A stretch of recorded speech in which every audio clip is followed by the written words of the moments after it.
বন্ধুরা, আমরা এই গল্পের আগের পার্ট ১ নম্বর দেখেছি কিভাবে কাঠুরিয়া জঙ্গলে কাঠ কাটে বিড়ালটিকে ছেড়ে দেয় আর একটি মেয়ের সাথে দেখা হয়।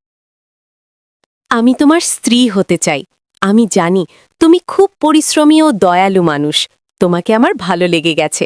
আমি ঠিক তোমার মতো একজন পুরুষ মানুষেরই খোঁজেছিলাম, তাই তোমার বাড়িতে এসেছি। বৃষ্টিতে তুমি পুরো ভিজে গেছো। এখন ঘরে এসো, গরম জল করে রেখেছি, হাত মুখ ধুয়ে নিও।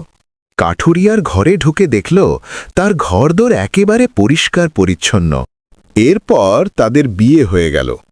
একদিন কাঠুরিয়ার স্ত্রী কাঠুরিয়ার কাছে একটি আবদার জানালো। বলছি, আমাকে একটা তাঁত ঘর বানিয়ে দেবে? আমি তাঁত বুনবো। হে হে হে, তুমি তাঁত বুনবে? পারো তাঁত বুনতে? হ্যাঁ, আমি তাঁত বুনতে জানি।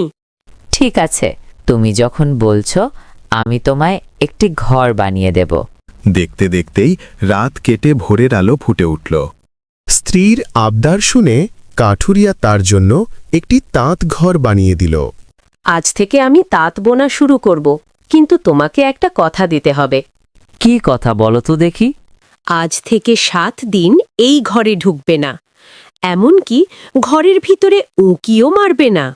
ঠিক আছে, তাকাবো না, কিন্তু কেন? সে তোমায় আমি কারণ বলতে পারবো না, কিন্তু তুমি আমায় কথা দাও। আচ্ছা, ঠিক আছে, আমি তাদের ঘরের দিকে একবারের জন্য তাকাবো না। কথাটা যেন মনে থাকে। এই কথা বলে কাঠুরিয়ার স্ত্রী তাঁতঘরে ঢুকে দরজা বন্ধ করে দিল। এদিকে কাঠুরিয়ার মনে প্রবল কৌতূহল জাগল, তার স্ত্রী 7 দিন ধরে কি করছে।